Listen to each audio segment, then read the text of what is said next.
Antes de começar este vídeo, não esqueça de deixar o seu like, se inscrever no canal e ativar o sininho de notificações.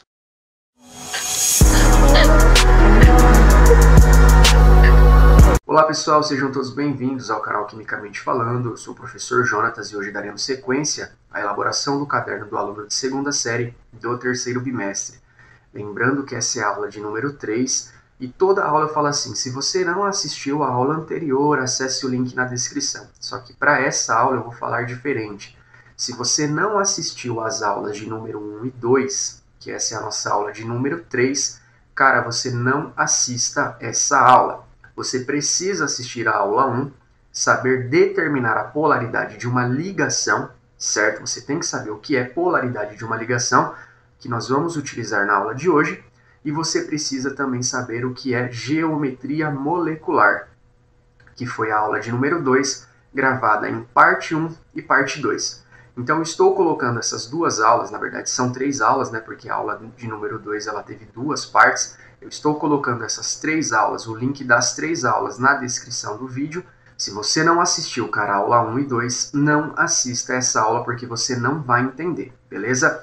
Dito isso, pessoal, nós vamos abrir o nosso caderno do aluno aqui, olha, na página 36, né, final da página 36 e início da página 37. E na aula de hoje nós vamos desenvolver apenas a atividade 2C, certo? Então, como será desenvolvida essa aula? Era proposta aqui uma análise de um simulador. Nós vamos até analisar esse simulador, mas ao final da aula. Então, primeiro eu vou trabalhar com você o conceito de polaridade das moléculas, vou te ensinar a determinar a polaridade de uma molécula, e ao final da aula a gente faz uma análise desse simulador, mas aí eu deixo para que você faça como um exercício depois, tá? Para que você aprofunde mais utilizando esse simulador. Bom, então desde já eu espero que vocês tenham uma boa aula e que principalmente, cara, não assistiu a aula de número 1 e 2, não continua, porque você vai ficar boiando, não vai entender nada, beleza? Bom, pessoal, então a aula de hoje é para falar sobre polaridade da molécula, lembrando que o conceito de polaridade é quando eu observo algumas características para saber se aquilo vai apresentar polos ou não, vai ter cargas ou não, beleza?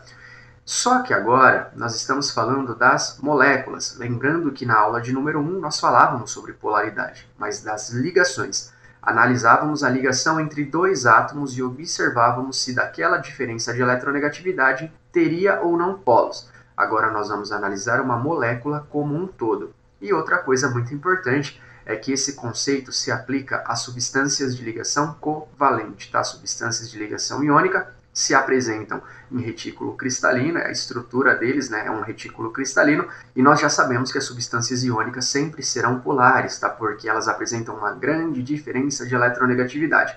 Agora, as substâncias covalentes não. Elas podem ser moléculas polares como moléculas apolares, e é justamente isso que nós vamos aprender na aula de hoje. Para iniciar a nossa aula, para determinar a polaridade de uma molécula, você precisa saber fazer 3 coisas, tá? Por exemplo, num exercício eu te falo assim: analisando a molécula da água, né, o H2O, determine se a água ela apresenta, né, uma molécula polar ou apolar. Então, se eu te desse um exercício desse tipo, como que você vai determinar a polaridade de uma molécula? Primeiro, você precisa saber representar essa molécula. E como que nós representamos as moléculas das substâncias covalentes?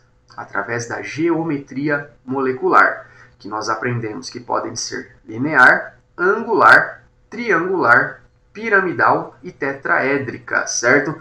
Na aula de hoje eu já vou colocar essas geometrias todas prontas. Então, se você observar essas geometrias e falar, cara, eu não sei o que é isso, você precisa assistir a aula de número 2. Porque para determinar a polaridade de uma molécula, a primeira coisa é saber desenhar a geometria. Depois que você desenha a geometria molecular, você precisa determinar a polaridade das ligações, ou seja, dentro daquela molécula que não necessariamente eu terei uma única ligação, eu posso ter 2, 3, posso ter mais ligações, eu preciso determinar naquelas das ligações que são feitas dentro daquela molécula, quem é o elemento mais eletronegativo, se existe esse elemento mais eletronegativo, certo? E observar para qual elemento o elétron está se deslocando, quando houver diferença de eletronegatividade, porque eu posso ter moléculas que vai ter ligações onde não há essa diferença de eletronegatividade, certo? E a partir da construção da molécula, da determinação das polaridades das ligações, eu vou analisar a terceira e última parte, que é o conceito que nós vamos trabalhar nessa aula, que são os vetores, certo? Então, antes da gente continuar a aula, pessoal, porque ela vai começar a ficar um pouquinho mais complicada, eu vou te dizer o seguinte, ó, para determinar a polaridade de uma molécula, eu preciso primeiro construir a molécula, isso eu faço através da geometria molecular, e depois eu preciso identificar se há uma ligação ali polar ou apolar, e quando for uma ligação polar, quando houver polos, eu vou indicar uma setinha, um vetorzinho, indicando quem é o elemento mais eletronegativo, tá? Então eu vou te dar dois exemplos agora. Nesse primeiro exemplo aqui, eu tenho duas substâncias, eu tenho o H2 e o PH3. Se isso fosse uma atividade, eu te daria só H2 e PH3. Você ia ter que desenhar essas duas geometrias. Aqui nós sabemos que é uma geometria linear, porque é composta só por dois átomos, não tem como ser diferente. E já no pH3 é uma geometria piramidal, porque o átomo central tem pares de elétrons excedentes, né? O fósforo é da família 5, ele faz 3 compartilhamentos, sobra um par de elétrons aqui. Isso tudo eu discuti na aula de número 2, certo? Então a primeira coisa que você ia ter que fazer para mim era determinar essas duas geometrias que já estão prontas. Aqui eu já fiz as duas geometrias. A partir disso, então, fez a geometria molecular de uma substância, você vai lá naquela tabela de eletronegatividade. Eu coloquei o link dessa tabela na aula de número 1. Estou colocando o link dessa tabela aí na descrição do vídeo nessa aula também. Então vai aí na descrição do nosso vídeo. Vai ter uma tabela de eletronegatividade aí. E você vai observar, pessoal, que a eletronegatividade, né, do H2 aqui é a mesma, porque é o mesmo elemento químico. Então não tem elemento mais eletronegativo aqui. Nenhum dos dois está ganhando elétron. E quando nós analisamos o pH3, por exemplo, embora sejam elementos diferentes, pessoal, a eletronegatividade do fósforo aqui do P e do hidrogênio do H é a mesma. Então são elementos diferentes, mas que apresentam a mesma eletronegatividade. Então nessas duas situações, eu observo, pessoal, que as ligações aqui são apolares. Não há deslocamento de elétrons, porque todos os elementos que eu trabalhei apresentam a mesma eletronegatividade. Então aqui ninguém perde, ninguém ganha. Então essa é a primeira análise que você vai fazer. Observar uma geometria molecular que não apresenta ligações polares. Quando não houver ligações polares, pessoal, você não vai indicar nada, porque os elétrons não estão saindo de lugar nenhum, tá? Nós já vamos analisar que característica essas moléculas têm, né? Se essas moléculas serão polares ou apolares. É meio óbvio, né, que dá para entender que essas moléculas serão apolares, né, porque se as ligações são apolares, obviamente essas moléculas não vão ter polos, tá? Mas isso a gente já vai analisar. Mas a primeira coisa que eu estou te pedindo neste vídeo é o seguinte: você precisa analisar a geometria molecular e da geometria analisar as ligações para saber se há ou não deslocamento de elétrons. Quando a eletronegatividade for exatamente a mesma, não há deslocamento de elétrons, você não vai indicar nada na geometria. Agora observe o próximo exemplo, que eu tenho duas substâncias agora de geometrias iguais, tá? Da mesma forma que eu tinha o H2, eu tenho o HF, que vai apresentar também uma geometria linear. Então o HF, parecido com o H2, tem geometria linear. E já no caso do PH3, que tinha geometria piramidal, a amônia, a NH3, também tem geometria piramidal, certo? O nitrogênio aqui também, igual ao fósforo, é da família 5. Ele vai ter um par de elétrons excedentes, então a geometria dele aqui vai ser uma geometria piramidal. A única diferença, pessoal, comparado às geometrias anteriores, né, do H2 e do PH3, com essas duas novas substâncias que eu coloquei aqui, é que no caso anterior, os elementos que eu trabalhei, todos eles apresentavam a mesma eletronegatividade. Aí você vai falar assim, professor, no caso do H2 é fácil de saber isso porque são dois átomos de hidrogênio. Mas como que eu faço para descobrir quando os elementos são diferentes? É só você ir aí na descrição do nosso vídeo e acessar a nossa tabela de eletronegatividade e observar os valores, para ver se eles são iguais ou não. Então a gente observa aqui, ó, que nós temos uma ligação entre hidrogênio e flúor, onde flúor é o elemento mais eletronegativo da tabela periódica. E o que significa isso? Significa que o flúor vai ter elétrons deslocados para ele, porque como ele é mais eletronegativo que o hidrogênio, ele vai atrair os elétrons do hidrogênio para ele. Isso acontece formando um polo parcial. Ele desloca o elétron do hidrogênio no sentido dele, fazendo com que o flúor, né, o elemento que tem o vetor indicado para ele, pessoal, é sempre aquele mais eletronegativo, ou seja, aquele que vai ficar com uma característica negativa. Lembra que a gente está comparando eletronegatividade. Então, eu sempre vou apontar o vetor para o elemento mais eletronegativo. E no caso aqui do nitrogênio e do hidrogênio, o nitrogênio é mais eletronegativo, então eu vou apresentar vetores apontando para o mais eletronegativo, que é o nitrogênio. Então, nesse momento, o que você precisa saber? Tá até aqui, lembrando que a gente nem começou a falar sobre polaridade das moléculas ainda. Você precisa saber pegar uma substância, igual aqui eu teria o HF, aqui eu teria o NH3, como no exemplo anterior eu teria o H2 e teria o PH3. A partir da fórmula da substância, você precisa saber determinar a geometria molecular. Então, no caso anterior, eu já te dei a geometria pronta e aqui eu já estou te dando a geometria pronta também. Você vai precisar saber fazer a geometria molecular e, baseado na geometria molecular, você vai pegar a sua tabelinha de eletronegatividade que está na descrição do vídeo, vai comparar a eletronegatividade de todos os elementos, de todas as ligações. Observa que aqui eu coloquei vetores em todas as ligações. E a partir da análise da eletronegatividade, você vai me dizer assim, não tem diferença de eletronegatividade? Não tem vetor. Quando houver diferença de eletronegatividade, você vai fazer uma setinha acompanhando aqui a ligação, apontando para o elemento mais eletronegativo, certo? Isso tudo, pessoal, eu já estou te dando pronto. Num exercício é você que vai ter que fazer. Então, no exercício, eu só te daria isso aqui, NH3. Eu só te daria isso aqui. Você ia ter que saber que a ligação aqui do NH3 acontece, né, com o nitrogênio sendo o átomo central. Nitrogênio é da família 5, então ele vai fazer 3 ligações para ficar com 8, sobra um par de elétrons, então essa geometria não é triangular, ela vai ser piramidal, mas enfim, tudo que eu já tinha discutido na aula de número 1 e número 2. Agora, pessoal, a partir dessa análise, né, montei a geometria, determinei os vetores, é aí que entra o fator principal para a nossa aula, que é determinar se a molécula vai ser polar ou apolar. E para isso, pessoal, como que a gente determina? Montou a geometria, indicou vetores, nós vamos analisar esses vetores e vamos analisar se eles se anulam ou não. Então, por exemplo, quando os vetores se anularem, eu já vou explicar para você como que a gente faz essa análise, tá? Mas quando eu tiver uma molécula e entre os seus vetores eu observar que eles se anularam, a minha molécula como um todo, ela será apolar, certo? Não é a ligação. Não é a ligação que eu estou analisando. Eu estou analisando a molécula como um todo, tá? É muito importante que a gente já entenda isso. Agora, quando os vetores não se anularem, a molécula será polar, beleza? Então, analisando essa terceira e última parte, nós vamos para a parte prática e vamos observar como que nós determinamos a polaridade de uma molécula.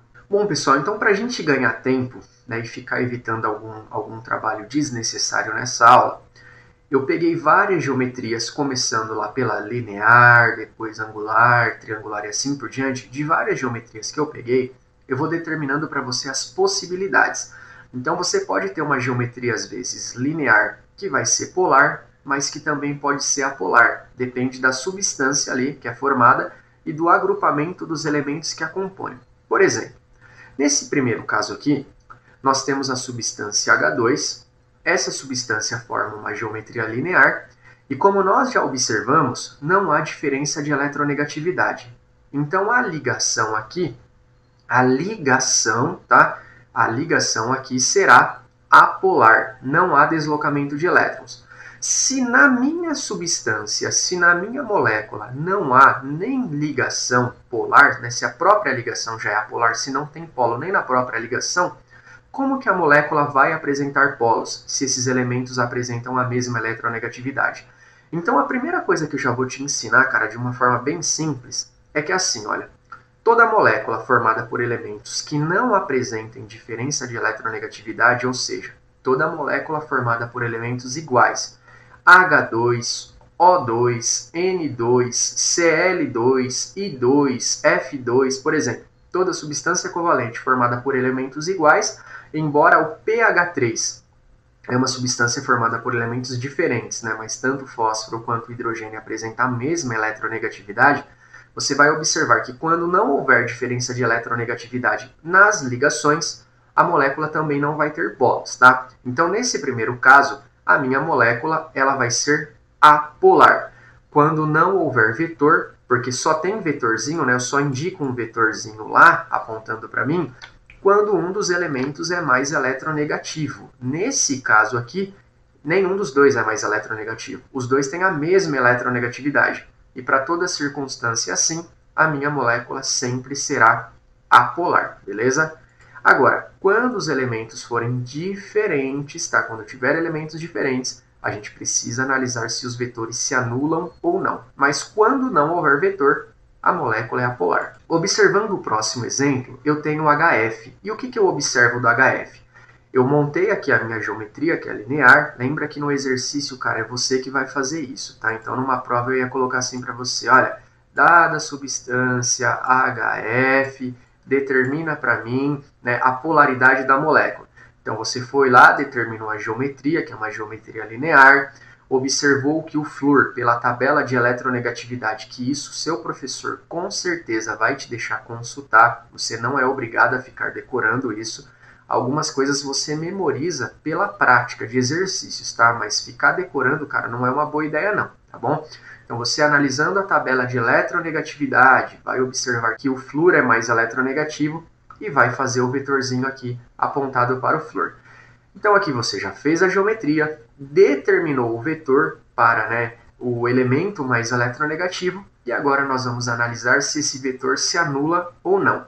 Eu já coloquei aqui para você que essa molécula é polar. Logo, pessoal, essa representação indica que esse vetor não se anulou. Mas com certeza você vai falar assim para mim, mas professor, como que eu vou saber quando um vetor se anula ou não?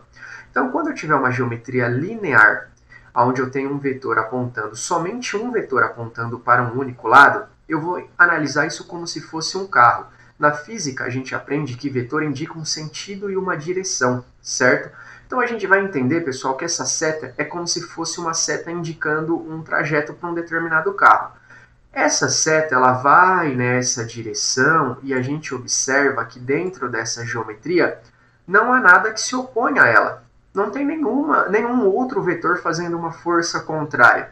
Então um carro que anda nessa direção e que nada se opõe a ele, ele vai parar? Ele vai ser cancelado o seu movimento? Não. A não ser que tenha uma placa de pare ou um carro que venha no sentido oposto e bata de frente para ele ou algo do tipo. Do contrário, esse carro vai continuar nesse sentido.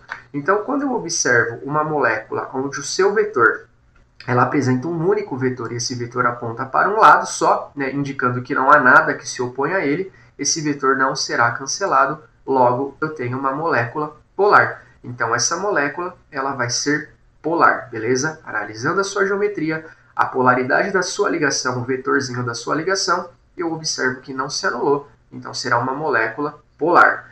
Nós vamos analisar agora, pessoal, mais um exemplo, tá? Observem agora, eu tenho uma geometria linear também, certo? Então aqui o professor te deu um exercício onde ele falou assim, determine a polaridade do CO2. Eu quero saber, o CO2 é uma molécula polar ou apolar? Então você pegou o CO2, determinou a geometria, nós sabemos que é uma geometria linear, porque o carbono, né, ele faz compartilhamento em todos os seus elétrons, não tem elétrons excedentes aqui no átomo central, então essa geometria vai ser linear, e observando a tabela de eletronegatividade, você sabe que o oxigênio ele é mais eletronegativo que o carbono, tá? E para você que está se perguntando assim, professor, mas como que você sabe que o oxigênio é mais eletronegativo que o carbono? Até o fato de determinar a geometria molecular, beleza, né? Isso eu já entendi. Mas como que você sabe que o oxigênio, o vetor tem que apontar para ele e não para o carbono? É só você ir na descrição do nosso vídeo e acessar essa tabela, o link que vai abrir essa tabelinha aqui para você, pessoal. Porque aqui nós vamos observar que, por exemplo, o oxigênio tem eletronegatividade 3,5, o carbono 2,5. Então, quem é mais eletronegativo? É o oxigênio, tá? Sem essa tabela, cara, você não vai conseguir desenvolver essa atividade, tá? Então, mais uma vez, pessoal, essa parte de determinar para onde o vetor aponta, sem essa tabela você não consegue, beleza? Então aqui eu observo que nós temos uma molécula, né, de geometria linear, aonde a eletronegatividade, aqui as ligações entre oxigênio e carbono, determina que o oxigênio é mais eletronegativo. Então eu faço um vetor apontando para o oxigênio que é mais eletronegativo. E qual que é a ideia que a gente vai ter que ter aqui? Nós já sabemos, eu já te falei, que essa molécula ela é apolar, ou seja, os seus vetores se anularam. Mas como que você vai entender isso aqui? Imagina só, pessoal, que isso aqui fosse um cabo de guerra, certo? Aonde nós temos aqui o carbono seria, por exemplo, o meio, né, da disputa, seria a linha aqui onde eles estariam disputando para ver quem é que atravessa esse meio. Mais fraco vai ter que ir para um lado ou para o outro, certo? Só que a gente observa que em cada uma das pontas nós temos pessoas, né, que são aparentemente iguais. Aqui nós temos um oxigênio que é igual ao outro oxigênio, certo? Falando de elemento químico, a eletronegatividade dos oxigênios vai ser exatamente a mesma. Agora imagine um cabo de guerra onde as duas pessoas que puxam, né, essa aqui está puxando para esse lado e essa outra puxa para esse lado aqui. Imagina que essas duas pessoas apresentam exatamente a mesma força. São pessoas de mesmo tamanho, de mesma massa corporal, apresentam a mesma força. Se essas duas pessoas que estão disputando esse cabo de guerra têm a mesma força, quem vai para um lado e quem vai para o outro? Nenhum dos dois. Lembra que na molécula anterior a gente analisava que o vetor ele ia e ninguém parava ele, né? Um único sentido de uma direção, não tem nada que se oponha a ela, você vai continuar andando, né? A não ser que alguém te pare. Aqui, esse oxigênio tem a tendência de puxar para a esquerda. Só que ele não consegue puxar, porque contrário a ele, nós temos um outro oxigênio que puxa para a direita. E se ambos puxam com a mesma força e mesma intensidade, para qual lado você vai deslocar? Para nenhum. É a mesma coisa de você disputar na sala de aula um cabo de guerra, onde você tem uma pessoa que puxe com a mesma força e mesma intensidade que você. Nenhum dos dois ganha. Dessa forma, o vetor não vai nem para a esquerda e não vai nem para a direita, esse vetor vai se anular. Ou seja, quando os vetores se anulam, nossa molécula é considerada apolar. Embora essa molécula ela apresenta ligações polares, as ligações aqui são polares, mas a molécula é apolar, certo? Isso é muito importante que você entenda. Dando seguimento aqui, pessoal, nós temos uma geometria linear formada por 3 átomos também. Observo que a ligação entre hidrogênio e carbono, o carbono é mais eletronegativo. De carbono para nitrogênio, o nitrogênio é mais eletronegativo. Agora, analisando esses vetores, a gente entende que estão todos apontando tudo para o mesmo lado. Então, se fosse uma disputa, é como se o nitrogênio estivesse arrastando todo mundo para ele. Observa que os vetores não estão se opondo. Está todo mundo apontado para o mesmo lado. Ou seja, vai todo mundo nesse sentido e direção aqui, né, digamos assim, à minha direita. Logo, esses vetores não se anulam. Então, a minha molécula será considerada polar. Beleza? Dando seguimento, pessoal, agora nós vamos começar a analisar a geometria angular e vamos observar o seguinte. Imagina só, né, que eu tenho a molécula de água. Nós sabemos que a molécula de água tem geometria angular porque há pares de elétrons excedentes aqui no oxigênio e o oxigênio comparado ao hidrogênio ele é mais eletronegativo, certo? A gente observa que o vetor aponta para o oxigênio, mas dessa forma, pessoal, caracterizando uma geometria que seja angular, será que essa geometria ela vai ser polar ou apolar nesse sentido aqui, nessa configuração? E imagina só que esses dois vetores representam dois carros que vêm na diagonal e vão colidir. Nesse sentido que esses carros andam, né, quando esses carros colidirem, como eles vão bater aparentemente de lado, imagina que nessa colisão esses carros não param.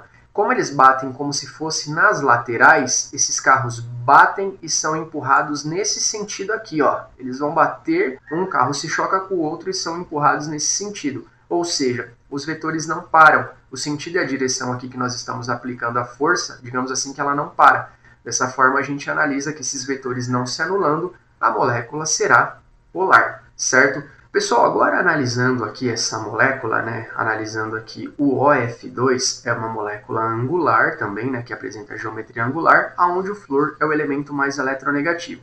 Vamos analisar, vamos entender, pessoal, que essa geometria ela representa para nós que o flúor, cada um desses átomos de flúor, está puxando o oxigênio, né, eles estariam arrastando o oxigênio. É como se fosse, pessoal, o flúor, cada um desses átomos de flúor seria um cavalo e o oxigênio seria uma carroça, certo? É lógico que os cavalos puxam nesse sentido aqui, né? Eles andam assim. Mas enfim, né? Só para a gente entender, eles estariam andando, né, para frente, por exemplo. Puxando nesse sentido, cada um vindo puxando nesse sentido aqui, né, em diagonal, e a gente sabendo que o oxigênio é menos eletronegativo, eles vão ir arrastando o oxigênio e o oxigênio vai se mover para frente, né? Conforme eles vão puxando, embora cada um corre para um lado aqui em diagonal, mas o oxigênio vai ser deslocado. Não há nenhuma força que se oponha contrária a isso, né? Então, dessa forma, a gente entende que os vetores não se anulam e a nossa molécula será polar também. Dando seguimento, pessoal, agora nós vamos começar a analisar a geometria triangular. Nós temos aqui no caso do BF3, a gente observa que é bem parecida ao exemplo anterior, onde cada um desses dois átomos de flúor aqui puxaria em diagonal, só que eu te dei um exemplo ainda, eu falei assim, imagina que não tenha nenhuma força oposta, né, se opondo ao átomo de oxigênio. Quando a gente analisa essa geometria triangular aqui, por exemplo, nós observamos que você tem, né, um átomo de flúor puxando o boro nesse sentido. Contrário a ele, nós temos outro átomo de flúor puxando o boro nesse sentido. Se tivesse somente esses dois átomos puxando, o boro viria para cá, né? Ele seria deslocado nesse sentido aqui. Só que agora nós temos outro flúor puxando aqui. Pensando nesse movimento, é como se o boro tivesse amarrado por uma corda e onde três pessoas de mesma força puxasse cada uma nesse sentido aqui que nós temos da geometria. Dessa forma, pessoal, o boro vai se deslocar para algum lugar? Não, ele vai permanecer no centro aqui, né? Embora ele esteja três forças de atração puxando, agindo sobre ele, mas ele não vai se deslocar. Quando não há esse deslocamento, digamos assim, a gente entende que esses vetores se anularam, então a nossa geometria vai ser considerada apolar, beleza? Já no próximo exemplo, eu vou analisar uma geometria piramidal. Vamos imaginar aqui que nós temos, por exemplo, uma via, né, onde três carros andam, e esses carros vêm, por exemplo, para entrar numa mesma avenida. Tá? Então, nós vamos observar, vamos imaginar que aqui fosse, por exemplo, uma avenida que vai deslocar tudo no mesmo lugar, certo? Então, esses carros, eles vêm andando os três na mesma direção, vamos imaginar esses vetores como os três carros, e vai chegar nesse ponto X aqui, onde esses três carros vão colidir. Batendo nesse sentido, tá vendo? Nenhum vai bater de frente com o outro. Nesse sentido que esses carros vêm, colidindo aqui nas laterais, esses carros batem, mas continuam indo para frente, são empurrados para frente. Dessa forma, a gente entende que os vetores indo todos nessa direção, eles não são anulados. Ou você pode pensar num cabo de força também. O nitrogênio é mais forte que esses três átomos de hidrogênio. Embora há uma disputa de um elemento só contra três, mas como o nitrogênio é mais forte e os vetores indicam que a força está indo no sentido dele, é como se num cabo de guerra o nitrogênio sozinho conseguisse ir puxando os três hidrogênios nesse sentido aqui e nada fosse se opor a ele, beleza? Então, se os vetores não se anulam, a nossa molécula é considerada polar.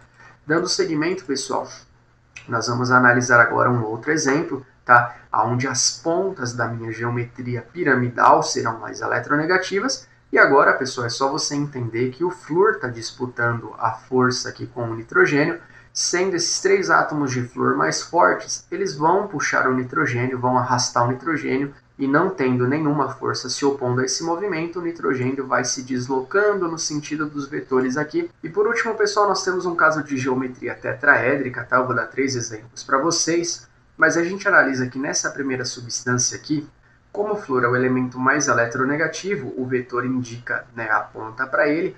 Então imagina, pessoal, que você amarrou 4 cordas, certo?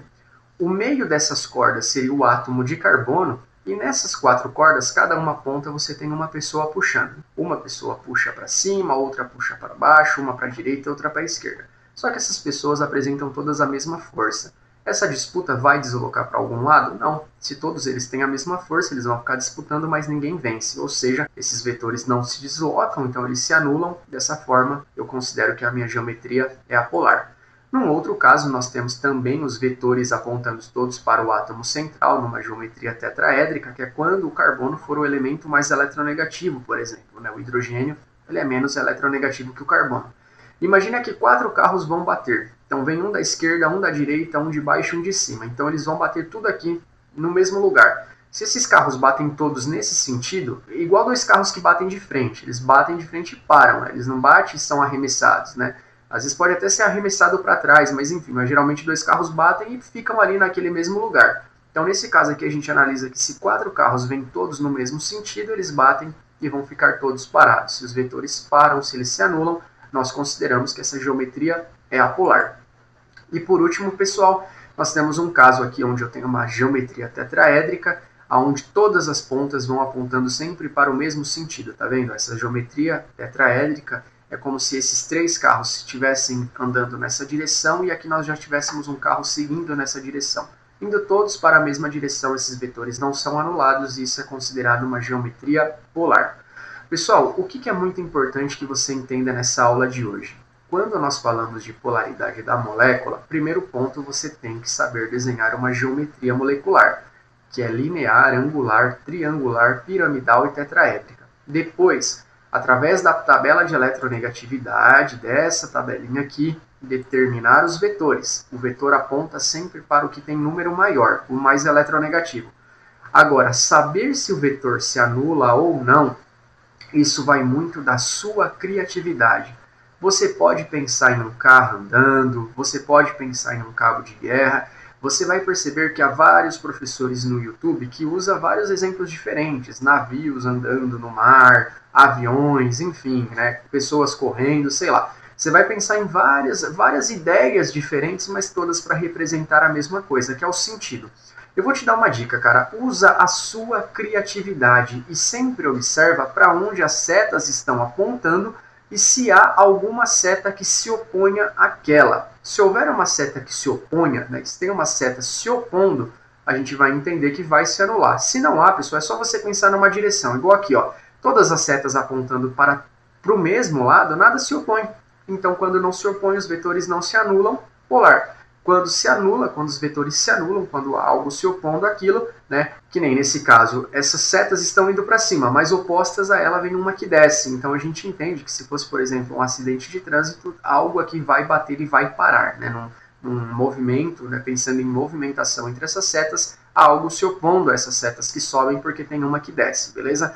Então, pessoal, infelizmente, cara, você vai precisar contar bastante com a sua criatividade. Faço uma sugestão para você, trabalhe com bastante exercícios que isso vai ajudar, mas como prometido, pessoal, trabalhando agora o conceito de polaridade da molécula, nós vamos abrir o simulador, analisar a polaridade de uma molécula entre 2 átomos, posso analisar com 3 ou posso analisar moléculas reais, tá? Aqui tanto faz, o que importa é que, por exemplo, eu vou colocar aqui uma de 3 átomos, você vai aumentando a eletronegatividade, nesse caso aqui, lembra que nós já fizemos isso, tá? Nós já analisamos isso nos slides. Mas, por exemplo, se eu fosse montar a molécula de água, nós sabemos que a molécula de água, ela apresenta nas pontas o hidrogênio, que tem menos eletronegatividade. Então, aqui ó, eu já estou com o meu átomo A, que seria um hidrogênio, que seria outro hidrogênio. Eles têm menos eletronegatividade. E no caso do meu átomo central, que é o oxigênio, ele apresenta mais eletronegatividade, né? Comparado aí os meus elementos, a eletronegatividade dele é maior. Se eu ligasse um campo elétrico, eu entendo o quê? O que a gente precisa entender sobre a polaridade de uma molécula? Que quando a molécula apresenta polaridade, uma parte dela vai ser negativa e a outra parte vai ser positiva. No caso da água, a gente entende que o H2O, a ponta de oxigênio, por ser mais eletronegativa, vai determinar o polo parcial negativo. E as pontas de hidrogênio, que simulariam aqui nosso átomo A e C, seriam as pontas parciais positivas. Por isso que a gente observa aqui, pensando num campo elétrico, a parte negativa aqui, o elemento aqui B, que simularia o oxigênio, é atraído pelo positivo e vice-versa, tá? Analisando até um exemplo aqui, pessoal, de moléculas que nós já vimos que são moléculas apolares, né? Como no caso, por exemplo, do H2, né? A gente sabe que os átomos de hidrogênio, ali, eles têm a mesma eletronegatividade. Então, eu vou colocar aqui, ó, por exemplo, eletronegatividades iguais. Posso deixar menos, mais, enfim, tanto faz. Entre o átomo A e o átomo B, a eletronegatividade seja a mesma. Então, isso aqui seria, por exemplo, uma molécula de H2, que a gente observa aqui que não há diferença de eletronegatividade. Então, dessa forma, a molécula ela é considerada uma molécula apolar. Se eu coloco um campo elétrico, eu observo que não há atração, tá vendo? Eu consigo deslocar minha molécula para qualquer lado. Por quê? Porque essa molécula não apresenta polos, tá? Ela não tem polos. Agora, se eu fosse pensar no HF, eu vou até colocar aqui, ó, o átomo A vai ser o flúor, que é o mais eletronegativo. Se ele é o mais eletronegativo, ele é negativo. Se ele é negativo, com uma carga negativa, vai se repelir, tá? Então, vou deixar o A apontado para a placa negativa e o que eu vou fazer? Vou aumentar a eletronegatividade dele. Quando eu fizer isso, ele vai se tornar negativo. Aí vamos observar o que acontece nesse simulador com o deslocamento dessa molécula, tá? Vou aumentar a eletronegatividade e quando eu solto, automaticamente ele é atraído pela parte, né, pensando num campo elétrico, pela parte positiva. Então, quando nós falamos de polaridade das moléculas, nós estamos analisando os polos que as moléculas apresentam. E como que a gente faz isso? Monta a geometria, analisa a polaridade de todas as ligações, quem são os elementos mais eletronegativos, faz a indicação de vetores, tá vendo? Aqui tem, até aqui aparece vetor para nós, para o elemento mais eletronegativo, e a partir disso a gente analisa quando os vetores se anulam ou não. E isso, cara, depende muito da sua criatividade. Qualquer dúvida, pessoal, em relação a essa aula, deixe um comentário no vídeo. Desde já, pessoal, espero que vocês tenham entendido essa aula. Eu sei que é uma aula muito complexa, tá na sala de aula, dá muito trabalho para explicar isso aqui, mas enfim, né, nós estamos à distância e o que eu puder auxiliar, eu auxilio no chat do vídeo, tá bom? Um forte abraço, fiquem com Deus e até a próxima aula.